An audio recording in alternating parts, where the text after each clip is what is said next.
Hello दोस्तों, good morning. स्वागत है एक बार फिर से आप सभी का एमजेटी एजुकेशन में। दोस्तों आज है 30 नवंबर। आज की वीडियो में हम लोग बात करेंगे 30 नवंबर 2021 के करंट अफेयर के सभी इंपॉर्टेंट क्वेश्चंस के बारे में। पूरी वीडियो ध्यान से देखिएगा, पूरी वीडियो डिटेल में आपको समझाई गई है। अगर वीडियो पसंद आए तो वीडियो को लाइक और शेयर जरूर कर देना। चैनल पर पहली बार आए हो, वीडियो पहली बार देख रहे हो, चैनल को सब्सक्राइब कर लो, बेल आइकन को प्रेस कर लो, जिससे आने वाली सभी वीडियोज का नोटिफिकेशन आप तक पहुंचता रहे। बेस्ट क्वालिटी करंट अफेयर पाने के लिए आप इस चैनल को सब्सक्राइब कर सकते हैं। चलिए बात करते हैं दोस्तों लास्ट डे के क्वेश्चंस की। लास्ट डे का हमारा पहला क्वेश्चन था आपसे, संघाई सहयोग संगठन में हाल ही में कौन सा नया देश शामिल हुआ है? तो इसमें दोस्तों नया देश शामिल हुआ है ईरान। ठीक है, इसके लिए मैंने आपको ट्रिक भी बताया हुआ था। अगर आप ट्रिक नहीं जानते हैं तो कल की वीडियो देखिएगा, कमेंट बॉक्स में जाकर के कमेंट रीड करिएगा। बहुत सारे लोग वो ट्रिक लिखे हुए हैं। बच्चों को कोविड-19 का टीका लगाने की मंजूरी देने वाला पहला देश बन गया है क्यूबा। और पहला राज्य पूछा जाए तो आप बताएंगे तमिलनाडु। ठीक है, भारत का पहला राज्य पूछा जाए तो आप क्या बताएंगे? तमिलनाडु।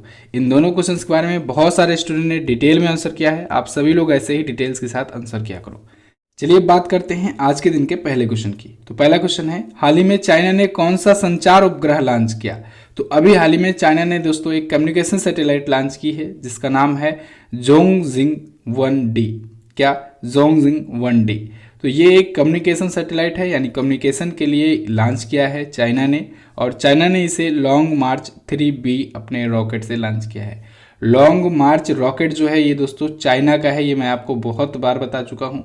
भारत के पास कौन कौन से रॉकेट है? भारत के पास PSLV है और GSLV है। ठीक है, तो PSLV और GSLV के द्वारा इसी के जो भी इसके संस्करण होते हैं उसके द्वारा लॉन्चिंग की जाती है। लॉन्ग मार्च जो होता है ये चाइना का होता है। लॉन्ग मार्च का ये 399वां लॉन्च था, यानी अगला लॉन्च जो होगा वो 400 कंप्लीट कर देगा। इसके अलावा एक है दोस्तों फाल्कन 9। फाल्कन 9 किसका है? फाल्कन 9 दोस्तों स्पेस एक्स का है। इसको याद रखिएगा, ये दुनिया का इकलौता एक ऐसा रॉकेट सिस्टम है जो रीयूजेबल है।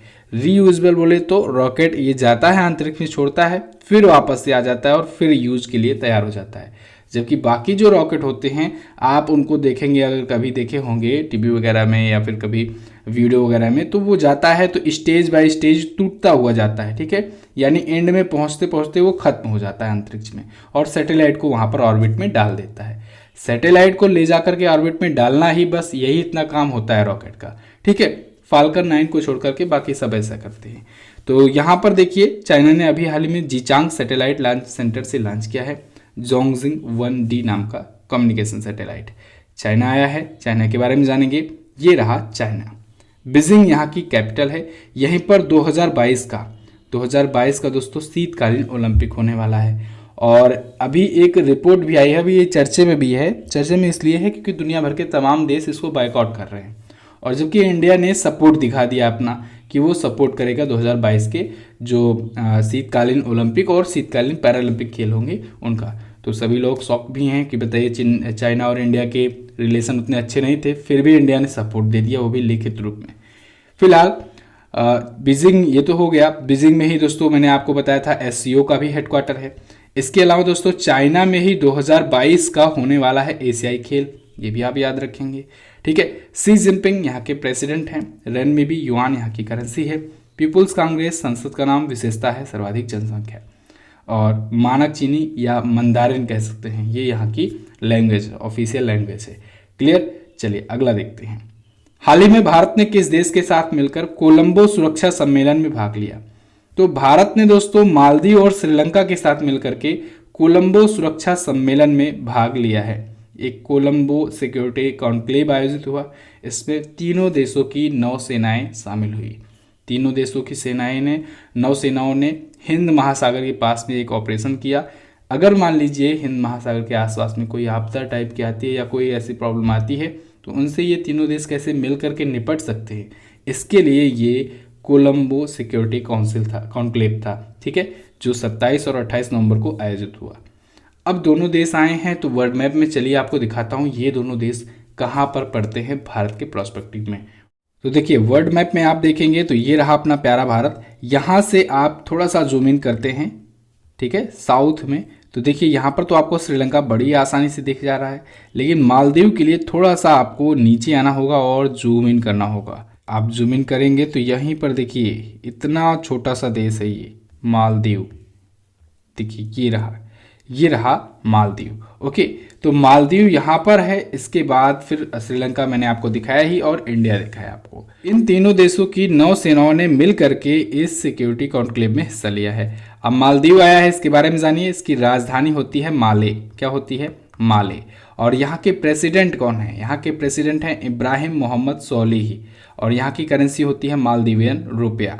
ठीक है, श्रीलंका की अगर बात करें तो श्रीलंका की तरफ आ जाइए। यहाँ की करेंसी श्रीलंकाई रुपया होती है, भारत की भी रुपया होती है, पाकिस्तान की भी रुपया होती है। इसके लिए भी मैंने आपको ट्रिक बताया था।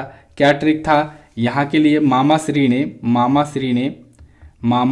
ने भाई से पाकिस्तान मांगा। ठीक है, ये थी ट्रिक जी, जो किन किन देशों की बताती है कि मुद्रा रुपया है। इसको कौन डिकोड कर सकता है? कमेंट करके बताओ। जो लोग पुराने स्टूडेंट होंगे उनको जरूर पता होगा, बताया गया था आपको। देखिए, तो श्रीलंका की भी करेंसी रुपया हुई। श्रीलंका की राजधानी दोस्तों कोलंबो भी होती है, श्री जयवर्धनेपुरा कोट्टी भी होती है। इसके अलावा यहाँ के प्रेसिडेंट है गोटाबाया राजपक्षे और उन्हीं के बड़े भैया जो हैं, जो कि महिंदा राजपक्षे, वो प्रधानमंत्री हैं। ठीक है, प्राइम मिनिस्टर हैं। और भारत के बारे में तो आप सब जानते ही हो। चलिए अब अगला देखते हैं। अगला क्वेश्चन है, केंद्रीय अप्रत्यक्ष कर और सीमा शुल्क बोर्ड यानी सीबीआईसी के नए अध्यक्ष कौन बने? तो सीबीआईसी के नए अध्यक्ष बन गए हैं विवेक जौहरी।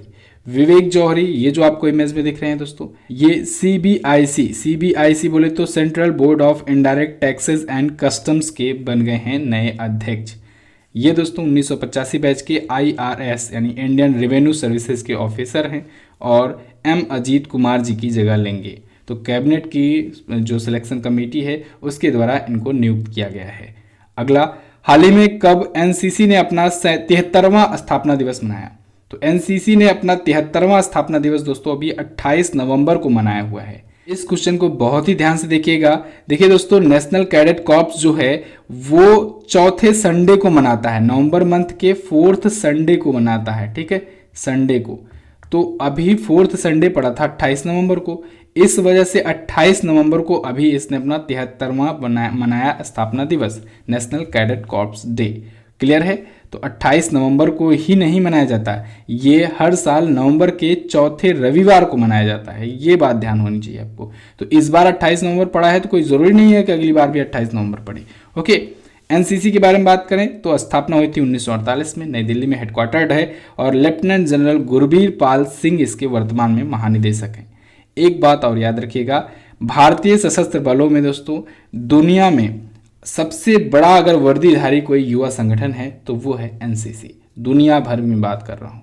और अगर वैसे पैरामिलिट्री फोर्सेस में अगर बात किया जाए दोस्तों कि दुनिया की सबसे बड़ी पैरामिलिट्री फोर्सेस कौन सी है, तो वो है सीआरपीएफ, वो भी भारत के पास ही है। तो दोनों का दोनों कीर्तिमान आपको याद रखना है। सबसे बड़ा वर्दीधारी युवा संगठन पूछा जाए तो आप एनसीसी बताएंगे और सबसे बड़ा पैरामिलिट्री फोर्स पूछा जाए तो आप सीआरपीएफ बताएंगे। दोनों भारत की ही है। चलिए अगला देखते हैं। ये दिवस है, आप इसको रीड कर सकते हैं। एमजेटी ऐप पर पीडीएफ डेली प्रोवाइड कराई जाती है, तो आप एमजेटी ऐप पर जाकर के डेली रीड कर सकते हैं। चलिए अगला देखते हैं। कांतार की ब्रांड्स इंडिया 2021 की रिपोर्ट में भारत का सबसे उद्देश्यपूर्ण प्रौद्योगिकी ब्रांड कौन बना? तो दोस्तों अभी कांतार की ब्रांड्स इंडिया 2021 रिपोर्ट आई है।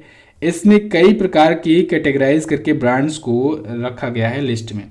तो इसमें सबसे उद्देश्यपूर्ण प्रौद्योगिकी ब्रांड यानी टेक्नोलॉजी ब्रांड की बात करें तो इसमें टॉप पर रहा है अमेजन। ठीक है, तो यहाँ पर मैं आपको पूरा दिखा देता हूँ लिस्ट। कांतार के द्वारा देखिए ये जारी किया गया है, कांतार ब्रांड्स 2021 की ये रिपोर्ट है। तो इसमें देखिए दोस्तों, इंडिया की मोस्ट पर्पसफुल टेक्नोलॉजी ब्रांड में बात करें तो अमेजन टॉप पर है, सेकंड पर जोमेटो, थर्ड पर यूट्यूब, फिर गूगल, स्विगी, फ्लिपकार्ट, ये सब वगैरह है। ठीक है, इसके बाद इंडिया की most purposeful non FMCG brand की बात करें तो एशियन पेंट है, सैमसंग है, जियो है, एमआरएफ है, टाटा हाउसिंग और एयरटेल, ये टॉप 5 हुई।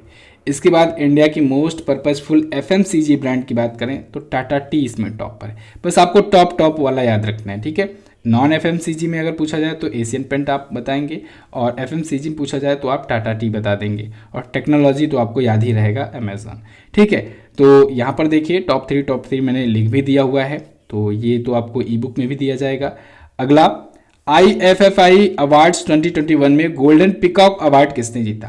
तो international film festival of India का समापन हो चुका है दोस्तों, और इसमें जो सबसे फेमस अवार्ड होता है गोल्डन पिकॉक अवार्ड, इसके बारे में इस क्वेश्चन में पूछा गया है। तो गोल्डन पिकॉक अवार्ड जीता है इस बार रिंग वॉन्डरिंग ने। किसने? रिंग वॉन्डरिंग ने। इस बार वाला, पिछली बार वाला किसने जीता था? इनटू द डार्कनेस, यहाँ पर ए ऑप्शन में दिख रहा है, ये पिछली बार का है, ठीक है। इस बार जो 52वां संस्करण हुआ अभी, तो 52वां संस्करण में रिंग वॉन्डरिंग ने जीता है। याद रखिएगा, बहुत इंपॉर्टेंट होता है, ये क्वेश्चन पूछा ही जाता है। तो अभी हाल ही में 52वां IFFI आयोजन हुआ, अवार्ड्स का आयोजन हुआ, गोवा में ही होता है, हर साल होता है। तो कहाँ पर होता है? तो ये तो क्वेश्चन बनेगा नहीं, अगर बनेगा भी तो आप याद रखेंगे गोवा में ही हर साल होता है। 20 नवंबर से 28 नवंबर के बीच में आयोजित हुआ। तो इसमें जो गोल्डन पिकॉक दिया जाता है ये फिल्म को दिया जाता है, बाकी सिल्वर पिकॉक अवार्ड दिया जाता है बेस्ट एक्टर, बेस्ट डायरेक्टर या बेस्ट एक्ट्रेस, इन सबको, ठीक है।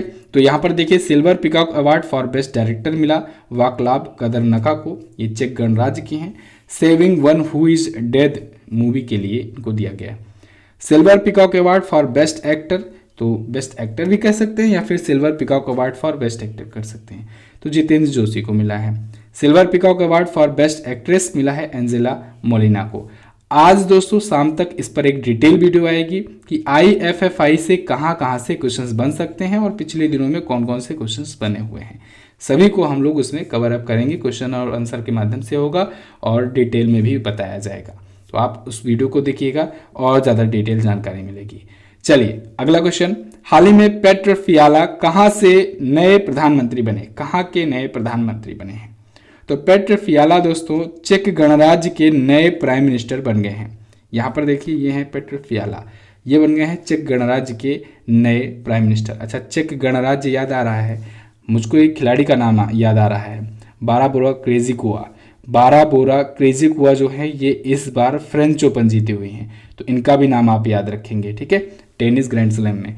तो यहाँ पर फिलहाल आ जाइए, पेट्र फियाला चेक गणराज्य में नए बन गए हैं प्राइम मिनिस्टर। वहाँ के जो प्रेसिडेंट हैं मिलोस जेमन, उन्होंने इनको शपथ दिलाई हुई है, ये एंड्रेस बाबिस का स्थान लेंगे। चेक गणराज्य चलिए देखते हैं वर्ल्ड मैप में है कहाँ पर। तो वर्ल्ड मैप में देखिए ये रहा अपना प्यारा भारत। यहाँ से आएंगे हम लोग यूरोपियन कंट्रीज़ में, तो यूरोपियन कंट्रीज़ की तरफ आएंगे तो यहाँ पर देखिए यूरोपीय महाद्वीप में आप पूछ वाले देश की तरफ सबसे पहले पहुंचेंगे, बताया मैंने। जैसे ही यूरोप में आएंगे तो सबसे पहले पूछ वाले देश इटली की तरफ पहुंचेंगे, इसके बाद ऊपर पहुंचेंगे स्विट्जरलैंड, ठीक है। यहाँ पर आपको जर्मनी दिख जाएगा, जर्मनी के बाद देखिए जर्मनी, उसके बाद फिर इधर पोलैंड, ठीक है, जर्मनी, फिर बड़ा सा देश पोलैंड और इधर ऑस्ट्रिया। ये 3 देशों के बीच में यहाँ पर एक स्लोवाकिया भी है, बीच में ये जो पड़ता है यही है चेक गणराज्य, ठीक है। तो इस देश को चेक गणराज्य कहते हैं, पराग इसकी राजधानी है, ठीक है। अगला क्वेश्चन, भारतीय पर्वतारोहण फाउंडेशन की पहली महिला अध्यक्ष कौन बनी? तो भारतीय पर्वतारोहण फाउंडेशन की पहली महिला अध्यक्ष बन गई हैं हर्षवंती बिष्ट।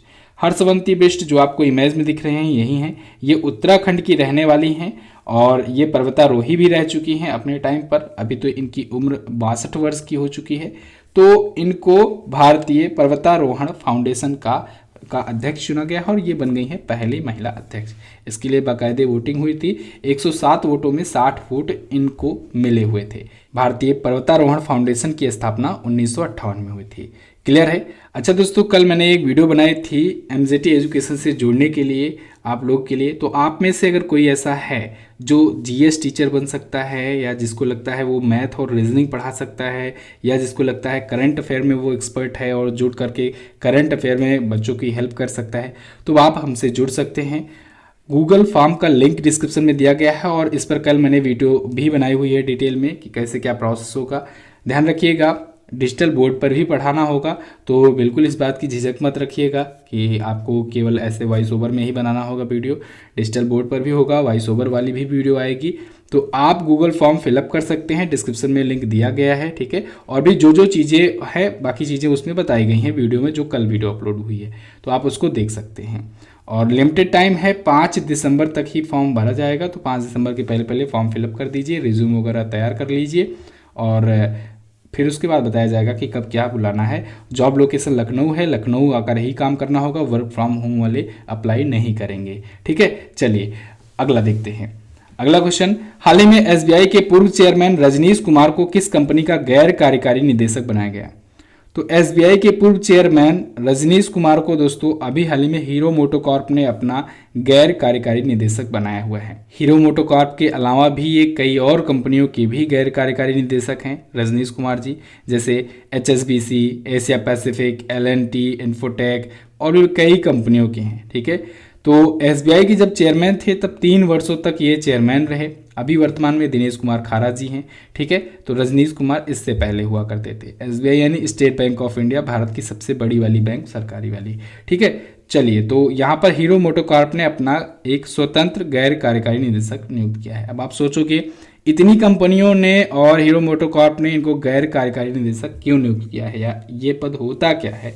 तो दोस्तों, नॉन एग्जीक्यूटिव जो डायरेक्टर का पद होता है, ये एक प्रकार से, क्योंकि देखिए इनको एसबीआई का अध्यक्ष होने का गौरव प्राप्त है, तो ये कहीं ना कहीं अपना एक्सपीरियंस शेयर करेंगे कि कैसे कंपनी को कैसे मैनेज किया जाए, कंपनी को, ऑर्गेनाइजेशन को कितने बड़े रूप में कैसे चलाया जाए। तो एक सलाहकार के रूप में ये होंगे। ठीक है, अब ऐसा नहीं है कि ये मेन निदेशक हो जाएंगे, मेन डायरेक्टर हो जाएंगे। ये एक सलाहकार के रूप में काम करेंगे, अपना एक्सपीरियंस शेयर करेंगे। ठीक है, अपना सुझाव दिया करेंगे, और जो फाइनेंशियल कैसे प्लानिंग होती है उन सब में, एक समझ लीजिए कि जो कार्यकारी बोर्ड, जो अध्यक्ष का बोर्ड होता है, बोर्ड ऑफ डायरेक्टर्स, उसमें शामिल किया जाता है। ठीक है, तो ये इसमें शामिल हुए हैं। चलिए अगला देखते हैं। हाल ही में किसने भारत पाकिस्तान के 1971 के युद्ध पर बांग्लादेश लिबरेशन 50 ईयर्स नामक पुस्तक लॉन्च की। तो अभी हाल ही में भारत और पाकिस्तान के 1971 युद्ध पर एक पुस्तक लिखी गई है। इस पुस्तक को लॉन्च किया है मनोज मुकुंद नरवणे जी ने, जो कि भारतीय थल सेना अध्यक्ष हैं। तो इन्होंने अभी हाल ही में इस पुस्तक को लॉन्च किया है। ये 1971 में जो भारत और पाकिस्तान के बीच में युद्ध हुआ था, जिसके बाद बांग्लादेश का जन्म हुआ था, उस पर आधारित है। इस पुस्तक का पूरा नाम है Bangladesh liberation at 50 years Bijoy with synergy, Bharat Pakistan युद्ध 1971। ठीक है, तो 1971 की युद्ध के बारे में बताया गया है, तो इसको आप याद रखेंगे। ओके, तो बस दोस्तों, ये तो थे हमारे आज के दिन के टॉप 10 करंट अफेयर के क्वेश्चंस। आई होप आपको वीडियो पसंद आई होगी। जल्द ही आपकी सारी समस्याएं दूर होने वाली हैं दोस्तों। टीम बढ़ रही है, इसके बाद कंटेंट आपको टाइम पर मिलने लगेंगे। टाइम पर, समय पर मैं आपको नहीं दे पा रहा हूँ, इसके लिए मैं भी क्षमा मांगता हूँ आप लोगों से। लेकिन जल्द ही ये सारी चीज़ें क्लियर हो जाएंगी, आप लोग को और अच्छे से अच्छा कंटेंट मिलने लगेगा, सब कुछ अच्छे तरीके से चलने लगेगा। तो प्लीज़ वीडियो को लाइक और शेयर जरूर कर दिया करें। तब तक अपना सपोर्ट दिखाइए, जब तक ये सब चीज़ें कंप्लीट नहीं हो जाती हैं। उसके बाद फिर इतना कंटेंट इस प्रकार से दिया जाएगा कि आपको मजबूरी में लाइक करना ही पड़ेगा। चलिए अब बात करते हैं दोस्तों क्वेश्चन ऑफ द डे की। आज का पहला क्वेश्चन है, 40वें अंतर्राष्ट्रीय भारत व्यापार मेले में मंजूषा कला के लिए गोल्ड किसे मिला है? अगला, निम्न में से कौन सा ग्रह हरा रंग का दिखाई देता है? अच्छा, इस क्वेश्चन में आप ग्रहों के बारे में, किस ग्रह को क्या कहते हैं, क्या क्या उपनाम है, किन किन नामों से जाना जाता है, क्या किसकी प्रकृति होती है, जितना ज़्यादा लिख पाना कोशिश करना, ज़्यादा से ज़्यादा लिखने की। चलिए बस फिलहाल इतना ही रखते हैं वीडियो में दोस्तों। वीडियो को एंड तक देखने के लिए बहुत बहुत धन्यवाद। मिलेंगे अगले दिन की वीडियो में, तब तक के लिए नमस्कार, जय हिंद, वंदे मातरम।